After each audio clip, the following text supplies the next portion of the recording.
Jesus não mudou. Jesus continua o mesmo. Se Jesus libertava, Ele continua libertando. Ele cura, Ele liberta, Ele faz milagre. Deus abençoa.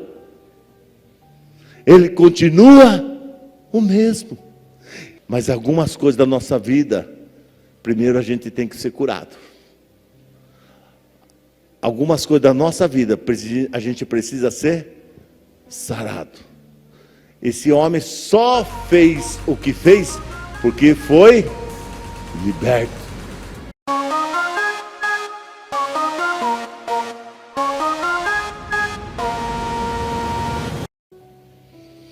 Esse Deus é maravilhoso. Eu quero ler em Marcos capítulo 5. Marcos capítulo 5, nós vamos ler a palavra de Deus. Glória a Deus, bendito seja o nome do Senhor Jesus. Acharam Marcos capítulo 5?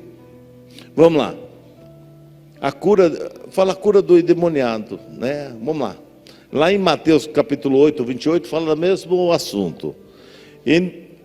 Entre mentes chegaram a outra margem do mar, a terra dos Gerazenos, o meu Gerazeno aqui. Ao desembarcar, logo veio do sepulcro ao seu encontro um homem que possesso de espírito imundo, o qual vivia no sepulcro, e nem mesmo com cadeia alguém podia prendê-lo, porque tendo sido muitas vezes preso, ele era preso com agrilhões e cadeia, as cadeias foram quebradas por ele, os grilhões despedaçados, ninguém podia subjugá-lo. Talvez a tradução fala ninguém podia detê-lo, ou uma fala ninguém podia amansar ele, que o homem era endemoniado, era fogo mesmo. E aí, vamos lá. Andava sempre de noite e de dia, clamando por entre o sepulcro e pelos montes, ferindo-se com pedra. Quando de longe viu Jesus, correu e adorou, e exclamou com alta voz: que eu tenho contigo, Jesus, Filho de Deus Altíssimo? Conjuro-te por Deus que não me atormentes. Porque Jesus lhe dissera: espírito imundo, sai desse homem. E perguntou: qual é o teu nome? Respondeu ele: Legião é o meu nome, porque somos muito. E rogou-lhe encarecidamente que não o mandasse para fora do país, ou daquela cercania, naquela área, né? Ora, pastava ali perto, um monte, né? Perto do monte, um grande manada de porcos. Alguma tradução fala que 2.000, né? Enquanto isso, perto dali, numa colina vizinha, uma grande manada de porcos estava pastando. Alguma tradução fala aproximadamente 2.000 porcos. Amém, irmãos? Vamos lá.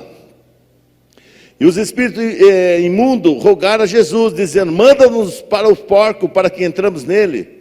Jesus permitiu. Então, saindo os espíritos imundos, entraram nos porcos, e a manada de porcos, que era cerca de 2.000, precipitou no despenhadeiro abaixo, para dentro do mar, onde se afogaram. E os porqueiros, né, os lá que estavam tomando conta dos porcos, fugiram e anunciaram na cidade e pelos campos. Então saiu o povo para ver o que sucedera. Indo ter com Jesus, viram o endemoniado, né, que era endemoniado, que já estava liberto, que tivera a legião, assentado, vestido agora de roupa, né, ali, em perfeito juízo, e temeram. Os que haviam presenciado os fatos, contaram-lhe o que aconteceu com o endemoniado, e também contaram acerca dos porcos. Entraram e rogaram-lhe que retirasse da terra deles. Ao entrar Jesus no barco, suplicava, aí o demoniado, né, que for endemoniado, que deixasse estar com ele. Jesus, porém, não lhe permitiu, mas ordenou: vai para a tua casa, para os teus, anuncia-lhe tudo o que o Senhor te fez, como teve compaixão de ti. Então ele foi e começou a proclamar em Decápolis tudo o que Jesus lhe fizeram. E todos Aleluia, esse maravilhado. Feche seus olhos para fechar a Bíblia. Senhor, meu Deus e meu Pai, nós lemos a Tua palavra. A Tua palavra é viva e eficaz. Sim, Senhor, nós precisamos da Tua revelação nessa noite, em nome de Jesus. Amém. Amém, irmãos? Uma história maravilhosa. Eu desde criança, quando alguém ia pregar, eu ficava um pouco assustado. Eu era criança, começava a falar endemoniado. Uma pessoa que morava no sepulcro. Um dia, quando criança, um pregador falou que essa pessoa até comia a carne do defunto. E eu era meio traumatizado quando criança, quando falava disso aí, que eu já começava a imaginar um homem barbudo, pelado, tudo sanguentado, cabelão grande. E eu ficava meio preocupado. Eu lembro dessa mensagem, até eu não gostava muito que pregasse essa mensagem, porque de noite eu ficava imaginando que ia chegar lá na beirada da minha cama, lá esse tal homem aí. Eu tinha medo. Mas nunca enfatizaram do milagre de Jesus. Eu não quero falar o que ele fazia, eu quero falar o que Jesus fez. Jesus não mudou. Jesus continua o mesmo. Se Jesus libertava, Ele continua libertando. Se Jesus curava, Jesus continua curando. Se Jesus fazia milagre, Ele continua fazendo. Jesus não mudou. Ele não mudou. Talvez nós mudamos. Talvez quando entramos na igreja, entramos com tanta fé. E vai indo o tempo. E as coisas vão nos acostumando com as coisas de Deus. Quando a pessoa vem para a igreja, fala: nossa, que igreja abençoada, que louvor maravilhoso, que pastor abençoado. Aí vai com o tempo, o louvor já não é muito aquilo, o pastor também já não é tão abençoado como eu pensava. E a pessoa vai acostumando, e isso é um perigo muito grande entre nós. E a gente vai indo e achando que não acontece mais cura, que não acontece mais milagre, até o momento que você precisa, até que a situação bate a porta da sua casa. Enquanto está tudo bem, você vai acostumando, mas quando bate a doença no seu lar, quando bate a dificuldade na sua casa, e aí parece que Deus nos abandonou, parece que Deus não está ouvindo a nossa oração. Mas eu quero dizer, Ele não mudou. Ele cura, Ele liberta, Ele faz milagre. Deus abençoa. Ele continua o mesmo. Jesus vai nesse local, ele chega para esse homem, e ele não perguntou o que o homem tinha feito para estar acontecendo tudo aquilo. Ele falou assim: espírito imundo, sai dessa vida, sai desse homem. E o homem foi liberto. Alguém que andava nu, vestiu roupa. Alguém que não parava, que andava dia e noite, que andava pelo sepulcro, andava gritando. Imagine, irmão, se você encontrasse uma pessoa, um cabelão desse tamanho, uma barbona desse tamanho, as correntes tudo quebrado, e você passando ali perto do cemitério, o cara pulando a grade do cemitério, aquele negócio. Meu Deus do céu. Ilha Comprida é perto para correr, de tanto que nós ia correr, né? Nós ia correr até São Paulo, até Salto, né? Quebrava até o cerca. Imagine só se você encontrar com alguém assim, e o cara gritando ainda. Mas Jesus, irmão, se você pegar e ler esse capítulo aqui, diz que Jesus passou o mar da Galileia para encontrar esse homem e fazer um milagre na vida dele, porque foi o único milagre que Jesus fez ali. E mudou a história, porque Jesus importava com aquela vida. Jesus se importa com você. Ele te entende, Ele sabe a situação que passamos, Ele sabe o que nós enfrentamos. Nada está além, assim, da compreensão de Deus. Não, Deus sabe tudo. A Bíblia é tão clara que fala assim, que antes que venha um pensamento na nossa cabeça, antes que surja um pensamento na minha cabeça, Deus já sabe. Então Deus sabe aonde é a sua dor, aonde é a sua tristeza, Ele sabe aonde é a sua dificuldade. Mas muitas vezes nós esquecemos que Ele continua o mesmo. E quando você deixa de fazer algumas coisas, aquela coisa não acontece mais. Quando você faz aquela coisa, a coisa começa a acontecer. A pessoa deixa, vamos falar assim, de fazer atividade física, ela vai perder o condicionamento físico. Sim ou não? Aí ela começa com condicionamento físico, e anda 1 quilômetro, e pedala 2 quilômetros, e de repente ele tem capacidade de chegar igual o Ironman, aí pedalar 100 quilômetros, nadar 12 quilômetros, 12 mil metros no mar, correr mais 40 quilômetros. Você fala, parece que é impossível. Mas um dia ele começou. Um dia ele tomou uma atitude. E muitas vezes as coisas não acontecem na nossa vida, estou falando espiritual, porque a gente deixa de tomar uma atitude.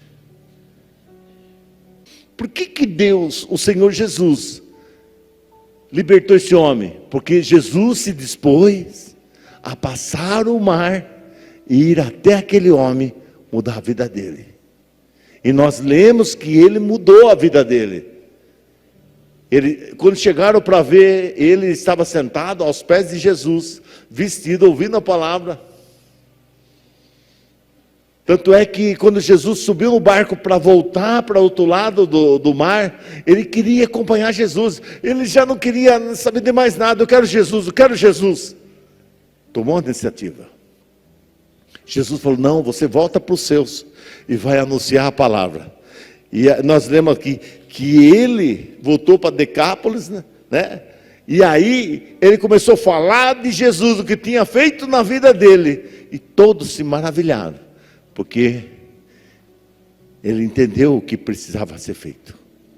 Você tem que entender o que Deus é na sua vida. O Deus é poderoso, sim ou não? Que Deus que você serve? Para que Deus você adora? O que você faz? Você tem que entender na sua vida que nós temos responsabilidade diante do mundo espiritual. Porque, irmãos, a única coisa que é de graça é a salvação. Eu até na hora assim, que os irmãos estavam aqui, eu falei, a pior coisa é quando a pessoa enterra o seu talento.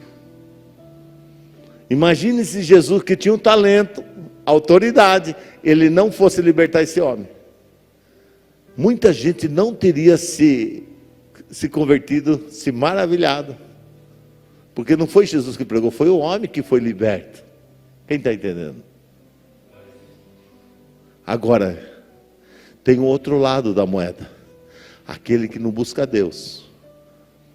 A Bíblia diz que quando o Senhor libertou aquele homem, que tinha aproximadamente 2.000 demônios dentro dele, os demônios foram aonde? Entraram no porco. É um demônio para cada porco. Porque não sobrou porco. Porque um demônio não ia entrar em 2 porcos. Tinha que ser um cada. Então eu entendo que seja 2.000 demônios. A Bíblia não fala isso. Eu estou só apenas conjecturando. Agora eu pergunto, venha comigo no raciocínio. Uma pessoa que tem 2.000 porcos, é uma pessoa normal ou uma pessoa que tem posse? Porque a pessoa normal tem um chiqueirinho e tem um porquinho lá. Pega o restinho de comida, um milho, porque tem 1, 2 porquinhos. Mas a Bíblia diz que esse homem tinha 2.000 porcos, e ainda fala que ele tinha pessoas trabalhando para cuidar dos porcos. Então é um empreendimento, é um empreendedor. O que aconteceu com a empresa dele? Faliu. Os demônios entrou no porco. Todos os porcos morreram. E o homem ficou. De manhã o homem tinha a empresa. Quando o demônio entrou na empresa dele, acabou com tudo. É por isso que nós precisamos de Deus na nossa casa, na nossa vida, na nossa família, na nossa empresa. Precisamos de Deus. Porque o demônio veio para roubar, matar, destruir. Se um homem falar assim, os seus porcos vai morrer 2.000, ele acreditaria? Não. Mas os demônios entrou e todos os porcos morreram. E um homem que era rico, passou 1 minuto, não tinha mais nada. Imagina a tristeza. Vamos deixar esse lado. Vamos falar do lado da bênção, do lado da vitória. Jesus entra naquele homem que é liberto de todos os espíritos malignos. Ele só quer andar com Jesus. Ele quer estar no barco com Jesus. E Jesus fala, não, você tem uma missão. Você tem uma missão. E ele vai, começa a falar da palavra de Deus aos corações, ele começa a anunciar. Então foi ele que começou a proclamar em Decápolis tudo o que Jesus lhe fizeram. E todos se admiravam. Todos se admiravam.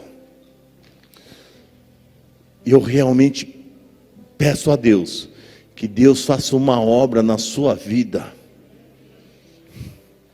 Faça uma obra através de você, lá no seu lar, lá na sua família. Mas algumas coisas da nossa vida, primeiro a gente tem que ser curado. Algumas coisas da nossa vida, a gente precisa ser sarado. Esse homem só fez o que fez porque foi liberto. Ele foi abençoado. E nessa noite eu quero orar por você. Para Deus te prosperar mais em todas as áreas. Para você alcançar aquilo que você não está alcançando. Para Deus te curar. Muitas vezes é uma enfermidade. Sabia? Do desânimo. Nada vai para frente. Tudo que faz, desanima no meio do caminho. E muitas coisas nós fizemos mal feito. E muitas vezes, a gente se cobra. Não vê resultado. Mas nessa noite, Deus quer tocar na sua vida. Para você descer desse barco e viver o sobrenatural de Deus na sua vida.